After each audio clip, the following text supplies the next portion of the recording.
Amados irmãos, vamos ouvir nesse instante a pregação da palavra do Senhor. Vamos voltar à epístola de Tiago. A pregação de hoje será no capítulo de número 4, mas inicialmente faremos uma leitura da parte final do capítulo 3. Nós vamos ler Tiago 3, do 13 ao 18. Isso é a nossa leitura. Tiago 3, do 13 ao 18. Quem entre vós é sábio e inteligente? Mostre em mansidão de sabedoria, mediante condigno proceder as suas obras. Se, pelo contrário, tendes em vosso coração inveja amargurada e sentimento faccioso, nem vos glorieis disso, nem mintais contra a verdade.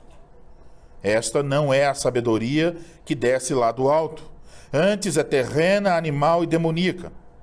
Pois onde há inveja e sentimento faccioso, aí há confusão e toda espécie de coisas ruins. A sabedoria, porém, lá do alto, é primeiramente pura, depois pacífica, indulgente, tratável, plena de misericórdia e de bons frutos, imparcial, sem fingimento. Ora, é em paz que se semeia o fruto da justiça para os que promovem a paz.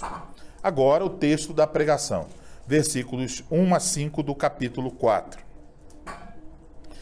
De onde procedem guerras e contendas que há entre vós? De onde, senão, dos prazeres que militam na vossa carne? Cobiçais e nada tendes, matais e invejais e nada podeis obter. Viveis a lutar e a fazer guerras, nada tendes porque não pedis. Pedis e não recebeis, porque pedis mal, para esbanjardes em vossos prazeres. Infiéis, não compreendeis que a amizade do mundo é inimiga de Deus? Aquele, pois, que quiser ser amigo do mundo, constitui-se inimigo de Deus. Ou supondes que em vão afirma a Escritura: é com ciúme que por nós anseia o Espírito que ele fez habitar em nós. Até aí, a leitura da palavra do Senhor. Vamos orar mais uma vez.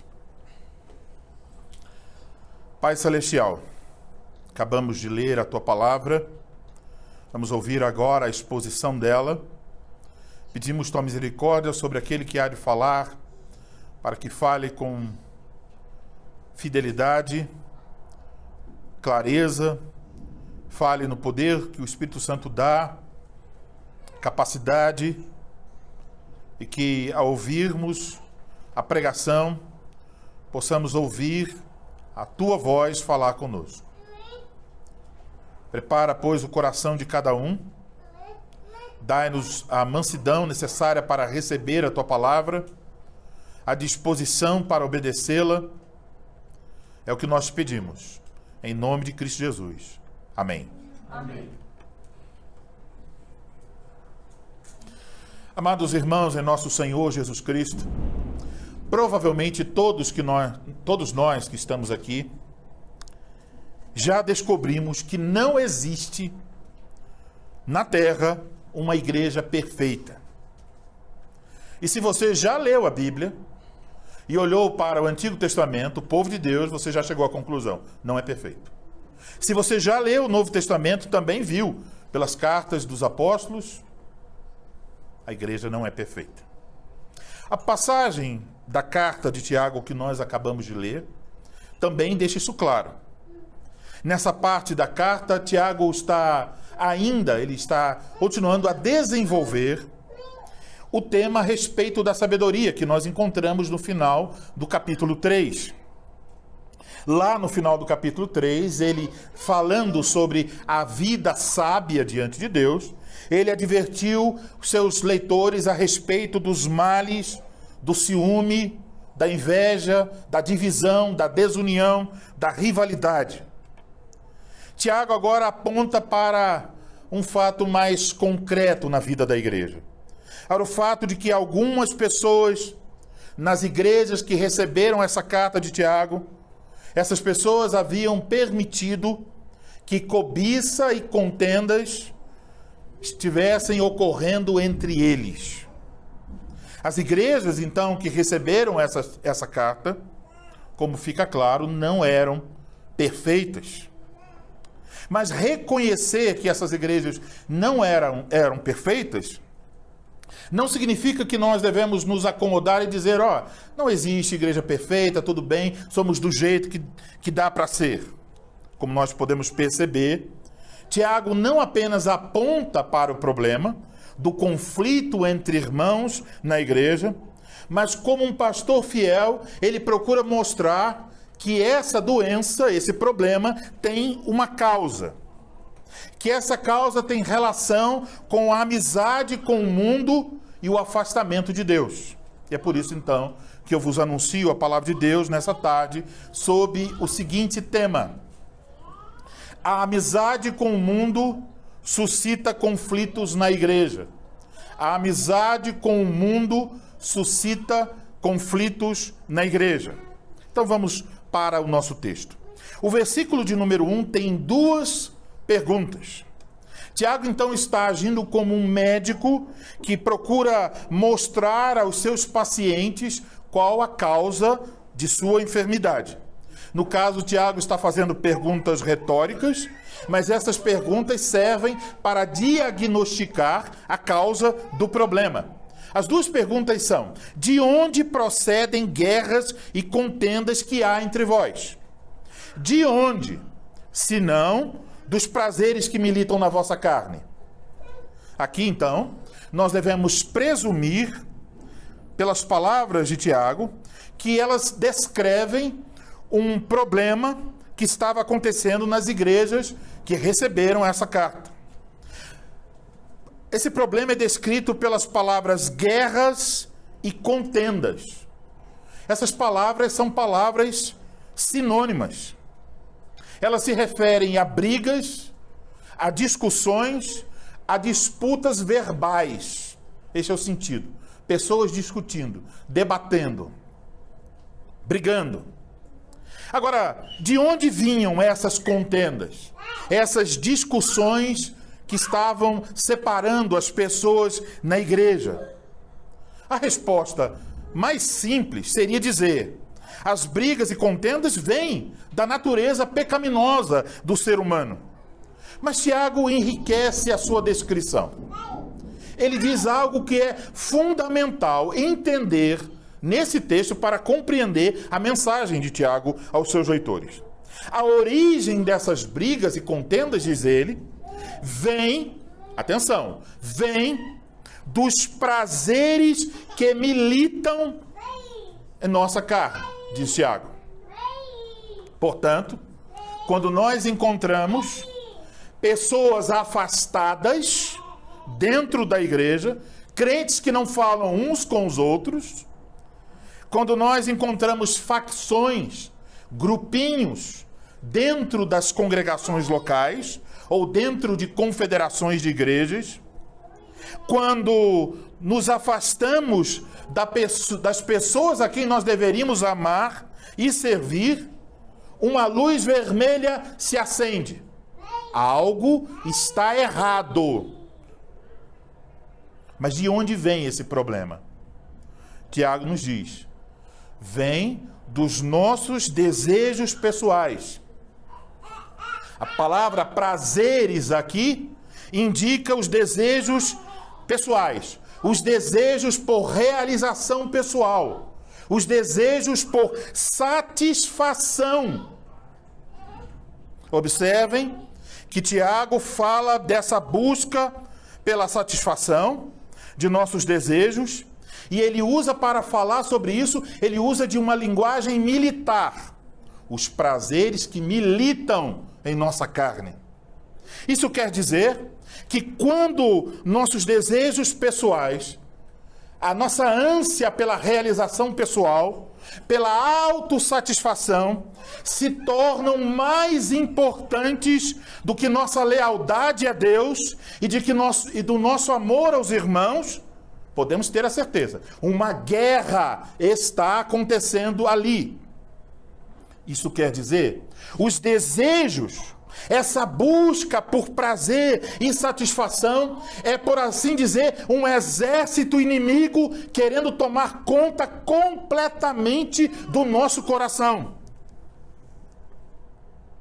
Então, entendam bem, quando ele diz prazeres aqui, ele não está falando meramente de prazeres e desejos, por exemplo, sexuais. O que Tiago está falando aqui é por aquele desejo de realização pessoal, aquele desejo por encontrar satisfação em fontes fora de Deus. Ele está falando sobre a maneira como nós dedicamos o nosso tempo, nossa energia, nosso dinheiro, o nosso entusiasmo em buscar autossatisfação. E essa busca por realização pessoal, essa busca por satisfação, diz ele, é a raiz, é a causa, é a origem das brigas e contendas em nossos relacionamentos. O que Tiago diz aqui vai então na contramão do que o mundo diz. O que o mundo diz? O mundo diz o seguinte: olhe, se você deseja felicidade, a felicidade, diz o mundo, consiste em buscar a si mesmo. Olhe para dentro de si. Dentro de você existem os recursos todos necessários à sua autorrealização, sua autossatisfação, sua felicidade. Você precisa compreender mais a si mesmo. Você precisa se autoafirmar diante das pessoas. O mundo diz: olha, para você ser feliz, você precisa mimar a si mesmo. Você tem que buscar com todas as suas forças aquilo que seu coração anseia, aquilo que são os seus desejos pessoais. Em outras palavras, o mundo diz: se você quer ser feliz, coloque uma pessoa no centro de sua vida. Quem? Você mesmo. Mas o Espírito Santo está nos ensinando nesta passagem que quando a busca pessoal ocupa o lugar prioritário que pertence a Deus e pertence ao povo de Deus, o resultado é desarmonia. Isso, em vez de trazer o bem, traz conflitos. E isso é verdade nos nossos diferentes relacionamentos. Isso é verdade nos relacionamentos na igreja, e isso é verdade nos demais relacionamentos. Vamos dar um exemplo. O que acontece quando a prioridade de um homem cristão não é mais Deus e sua esposa?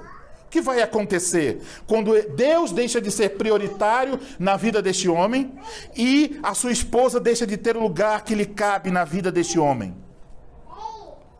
Quando ele pensa em termos de felicidade como a sua própria autossatisfação, qual é o resultado? Esse homem começa a se sentir infeliz com sua esposa. E os passos seguintes são o divórcio, a separação. Existe então uma guerra. E quando nós estamos perdendo essa guerra em nosso coração, quando os soldadinhos dos desejos, da realização, da satisfação, começam a ganhar espaço em nossa vida, nós começamos a nos tornar cada vez mais autocentrados. Nós começamos a nos tornar preocupados com nossa reputação, com nossos sentimentos, com nossas necessidades, com nossas mágoas, com nossas feridas. Nós nos sentimos como se nós fôssemos a pessoa mais importante do mundo. E isso revela o egoísmo arraigado do nosso coração, que por vezes é uma evidência, ou melhor, que é uma evidência de mundanismo. Quando o nosso relacionamento com Deus deixa de ser prioritário, significa que nós estamos abandonando o Deus verdadeiro e estamos abraçando o mundanismo. Quando temos problemas, então, em nossos relacionamentos, isso está indicando que existe um outro problema que precede esse problema dos nossos relacionamentos. A saber, um problema no nosso coração. Como vocês podem ver, cobiça e inveja são mencionados aqui. E são coisas essencialmente egoístas, que revelam o nosso egocentrismo. Nesse caso, nós olhamos para a nossa vida e achamos que estamos ocupando o lugar central. Estamos sempre nos perguntando, será que as pessoas me admiram? Será que elas têm respeito por mim? Será que elas têm preocupação por mim? Será que elas estão buscando minha satisfação e alegria? Será que estão buscando minha realização pessoal? E aí, então, quando isso acontece, quando nós estamos autocentrados, nós começamos a considerar as outras pessoas que não estão fazendo a nossa vontade e não estão buscando o que nós queremos, mas pelo contrário, é muito possível que a outra pessoa esteja exatamente na mesma situação, autocentrada. E se tem um autocentrado aqui e o outro autocentrado ali, quando eles se encontram, contendas e brigas e guerras, é o que diz Tiago. Isso nos leva, então, a uma busca na qual as outras pessoas são consideradas como inimigas, se elas atrapalham o nosso desejo. E aí caímos em um tipo de buraco que parece não ter fim. Por quê? Porque o coração está ansiando por coisas, mas não consegue alcançá-las. É o que Tiago diz. Invejamos, nos ressentimos, sentimos raiva, rancor, que são raiz do assassinato. No entanto, dessa forma, nós não conseguimos encontrar satisfação. Apenas problemas. Essa busca por satisfação, ela aparece, diz Tiago, até mesmo quando nós oramos. Ela aparece na falta de oração, ela aparece na oração não respondida. Tiago aqui sugere que muitos dos seus leitores não estavam orando. Eles queriam encontrar satisfação, eles queriam suas necessidades sentidas, imaginadas, satisfeitas, mas eles não estavam orando. A falta de oração indica que não estamos recorrendo a Deus para encontrar satisfação. O coração, quando se inclina ao mundanismo, não tem forças para orar. Significa que estamos buscando satisfação de outras formas. Então a oração não nos interessa. Talvez busquemos em nós mesmos ou em outra fonte.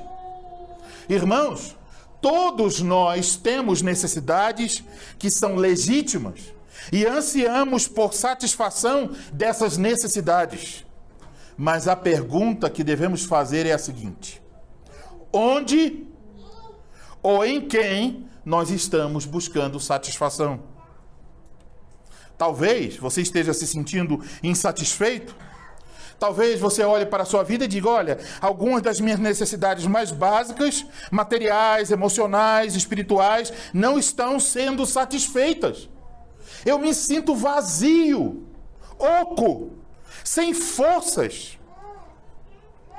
Mas a pergunta é: você está buscando satisfação em Deus na oração? A falta da oração indica um problema de mundanismo no coração. Por outro lado, Tiago diz que há aqueles que oram, mas eles oram de forma errada. No que consiste o erro? Tiago diz: pedis mal, para esbanjardes em vossos próprios prazeres. Nesse caso, a pessoa ora, Mas ela não ora para encontrar satisfação em Deus. Ela ora para usar Deus para a sua satisfação. E isso é diferente. Isso mais uma vez indica mundanismo no coração. Não tenham dúvidas. Nessa noite mesmo, de domingo, há milhares e milhares e talvez milhões de pessoas, somente em nosso país, orando a Deus exatamente dessa forma, usando Deus para a autossatisfação, não tendo prazer em Deus, mas querendo que Deus satisfaça seus desejos. Eis o que acontece quando Deus deixa de ser prioridade. Passamos a buscar satisfação nas pessoas e nas coisas. A busca pela felicidade se torna um ídolo na nossa vida. Mas como a felicidade não pode ser encontrada longe de Deus, parece que quanto mais nós corremos atrás dessa felicidade que queremos, mais nos sentimos infelizes. Como diz Agostinho em um dos seus livros: correstes bem, mas fora do caminho. Qual é o proveito de correr bem se você está no caminho errado? Corremos atrás de satisfação, mas no caminho errado, isso traz mais infelicidade ainda. Começamos então a procurar por algo para preencher o coração vazio. E aí, então, temos aquela fábrica de ídolos trabalhando 24 horas dentro de nós. Uma das maneiras que nós podemos fazer isso em nossos dias é passar o nosso tempo imersos navegando pelas redes sociais. Podemos estar olhando a foto de alguém passeando e dizendo: ah, eu não sei o que é passear. Uma moça solteira pode olhar para uma foto de um casal e diz: ah, eu não consigo encontrar um marido. Coisas que vão suscitando a nossa insatisfação ainda mais e deixando um vazio ainda mais. Alguém pode passar alguns minutos ou horas no Instagram olhando a vida dos outros e no final sentir um buraco na sua vida e depois pergunta: eu não sei por que eu estou sentindo isso. Por que eu estou com esse sentimento de perda, de prejuízo, de ansiedade, de sentir que a minha vida não vale nada, eu não tenho nada, um sentimento de insatisfação. E esse sentimento leva-nos a entregar-nos a um estado de espírito que pode nos levar à ansiedade e à depressão. A nossa busca por satisfação e realização acaba nos levando a uma frustração e a uma vida em desarmonia. Quando então nós temos problemas em nossos relacionamentos, seja na igreja, seja entre irmãos, seja no casamento, seja entre pais e filhos, devemos entender: isso é um indicativo de que nós estamos com prioridades erradas e que é bem possível que a causa dos nossos problemas, pelo menos em parte dos nossos relacionamentos, seja que alguma coisa, alguém ou algo está ocupando o lugar que pertence a Deus. Agora vejam, os versículos 4 e 5 indicam que esse caminho não é possível para o cristão. Indicam que a amizade com o mundo significa perda de comunhão com Deus. Para mostrar isso, Tiago usa uma linguagem de casamento. E ele usa uma palavra pesada, que as nossas traduções evitaram. As nossas traduções dizem infiéis. Mas a palavra que Tiago usou é adúlteros. É mais pesada. Por que Tiago está usando essa palavra? Tiago está usando a linguagem profética do Antigo Testamento, em que Israel e Judá, o povo de Deus, foram comparados a adúlteros que buscavam satisfação nos ídolos, ao mesmo tempo em que diziam ser povo do Senhor e adorar ao Senhor. É um adultério espiritual. Ele diz que esse desejo por realização e satisfação, que é amor ao mundo, amor ao sistema mundial caído e seus valores, ele diz: isso realmente é um adultério espiritual. É como se você dissesse: eu estou casado com Deus, mas busco satisfação nas coisas deste mundo. Tiago nos diz que a amizade com o mundo é incompatível com o nosso relacionamento com Deus. E aqui devemos entender, a amizade aqui não é como nos dias de hoje. Você tem alguém lá no seu perfil da rede social e diz: aqui é o meu amigo. Você nunca falou com ele, não sabe quem é, os valores, não conhece nada. Amizade nos dias de Tiago era você se identificar com alguém. Tem alguma coisa de comum com essa pessoa. Significa se identificar com seus padrões e prioridades. Uma pessoa então pode dizer: eu sou de Cristo, eu pertenço a Cristo. Essa pessoa pode ser membro de uma igreja, essa pessoa pode ir ao culto, mas se essa pessoa está buscando satisfação em outras fontes, Tiago diz: isso é adultério espiritual. Tiago deixa claro que é preciso fazer uma escolha. Você não pode amar o mundo e amar a Deus. Nós até tentamos fazer isso, mas Deus não admite tal coisa. Se amamos o mundo, nos colocamos como inimigos de Deus. E aqui nós precisamos lembrar das palavras do apóstolo João, na sua primeira carta, no capítulo de número 2, no versículo de número 15 ao 17. Não ameis o mundo, nem as coisas que há no mundo. Se alguém amar o mundo, o amor do Pai não está nele. Porque tudo que há no mundo, a concupiscência da carne, a concupiscência dos olhos e a soberba da vida, não procede do Pai, mas procede do mundo. Ora, o mundo passa, bem como a sua concupiscência. Aquele, porém, que faz a vontade de Deus, permanece eternamente. Este é o ensino, não só de João, mas de Tiago. E o versículo 5 nos oferece um resumo desta preocupação de não amar, não tentar amar o mundo e a Deus ao mesmo tempo.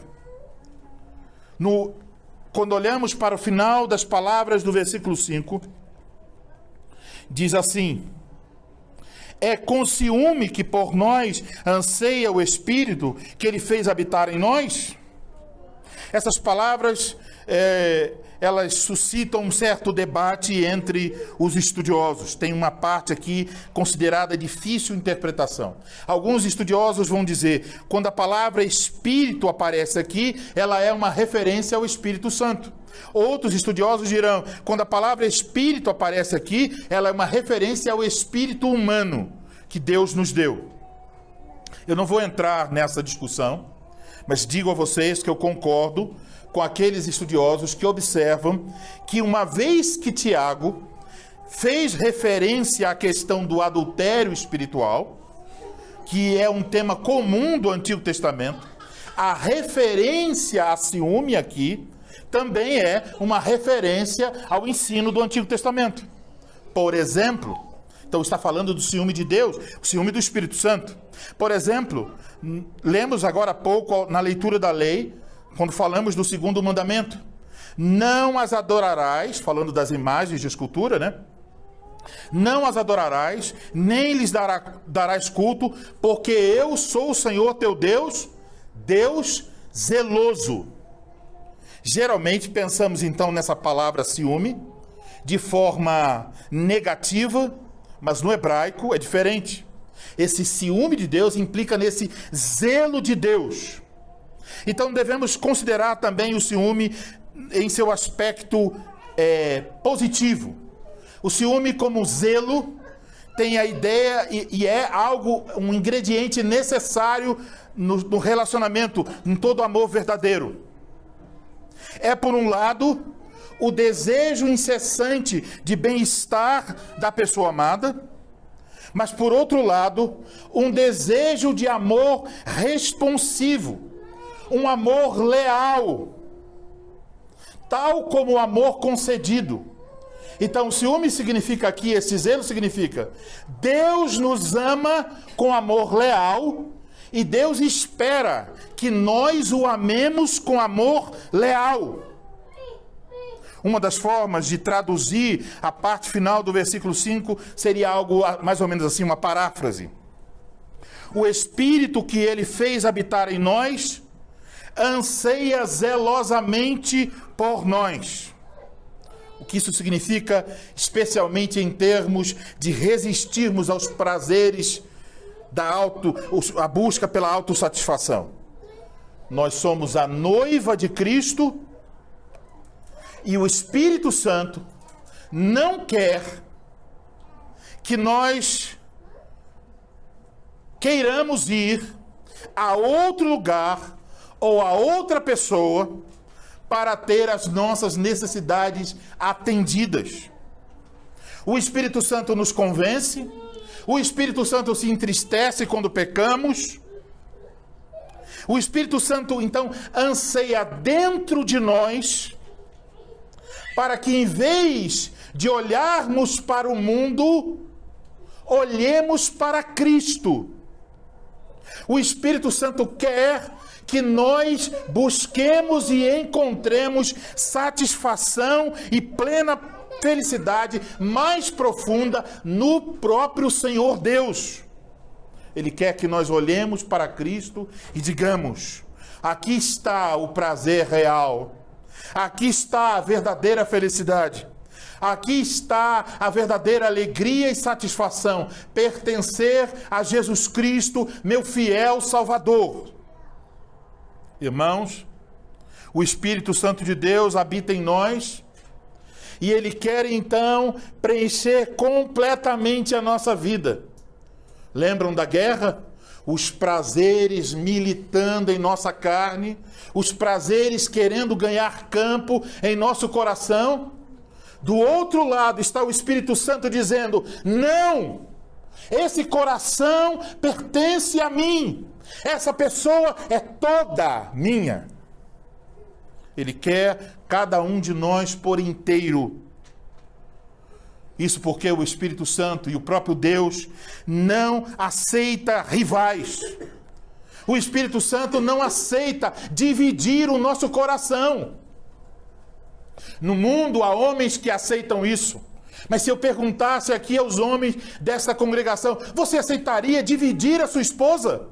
Vocês diriam: não, pastor, de jeito algum, de nenhum modo, em nenhum sentido. Ela é minha esposa, eu a amo e é somente a minha esposa. E da mesma forma, o Espírito Santo não nos tolera divididos. Então o conflito está aí lançado. Não é um conflito novo, na verdade é antigo. Existe uma antiga rivalidade entre a semente da serpente e a semente da mulher. Deus estabeleceu uma inimizade contra o mundo, uma inimizade contra o mundanismo. Ele coloca isso dentro do nosso coração. Então entendam bem, irmãos, Cristo nos salvou, pertencemos a Ele, Ele nos comprou com seu sangue precioso e nos livrou do domínio do pecado, do mundo e do diabo. Não para que agora, salvos, fôssemos infiéis, adúlteros espirituais, buscando satisfação no mundo. Cristo quer a totalidade do nosso amor, a totalidade da nossa lealdade, a totalidade do nosso serviço. E Tiago aqui afirma que se nós queremos amizade com o mundo, isso significará hostilidade contra Deus. Se nós quisermos ser amigos do mundo, Tiago diz, seremos inimigos de Deus. Você precisa escolher, é uma coisa ou outra. Então, irmãos, temos esse grande desafio. O mundo está correndo atrás de satisfação e realização. É isso que as feministas pregam. É isso que os influencers estão ensinando. É isso que está na mídia. É isso que os coaches estão ensinando. A prioridade de cada pessoa passa a ser a sua própria felicidade. E dessa forma, Quando você chega em casa, liga a sua rede social, você receberá uma boa dose disso. Quando você está no seu ambiente de trabalho, você receberá uma boa dose disso. Se você vai para a escola ou para a faculdade, você vai receber uma boa dose disso. Se você se assenta para assistir uma série ou filme, você receberá uma boa dose disso. Se você passa e vê o outdoor com propagandas, você terá uma boa dose disso. E então, ouvindo, lendo, vendo todas essas coisas, nós corremos o risco de desejarmos em alguma medida exatamente as coisas que as pessoas que estão no mundo desejam. Satisfação, realização, para satisfazer e alegrar nosso próprio coração de acordo com as coisas do mundo. Mas a pergunta que devemos fazer é a seguinte: a quem eu amo de verdade? Onde está a minha satisfação? Qual é o propósito de minha vida? E se você responder com sinceridade a essas perguntas, você descobrirá o estado do seu próprio coração. Se a resposta a essas perguntas não for Deus por meio de Jesus Cristo, se não for Cristo que você ama, acima de tudo, se não for Cristo quem você quer acima de tudo, se não for em Cristo que esteja a sua satisfação, sua alegria ou felicidade, então eu tenho que te dizer que a sua única esperança é não olhar para dentro de você, porque as respostas não serão encontradas dentro de você. Elas serão encontradas fora. Elas serão encontradas em Deus, em Cristo. Que Deus, irmãos, tenha misericórdia de nós, para que nós não caiamos e não cedamos nesta guerra contra os prazeres que militam na nossa carne, mas que nós estejamos cada dia mais, por assim dizer, apaixonados por Jesus Cristo, encontrando e buscando e encontrando satisfação nele. E é exatamente isso que aquelas pequenas palavras do Salmo 23 significam. Quando dizemos: o Senhor é o meu pastor, nada me faltará. Poderíamos traduzir dizendo: o Senhor é meu pastor, eu estou plenamente satisfeito nele. Eu não preciso de mais nada. Ele é o meu pastor. Amém.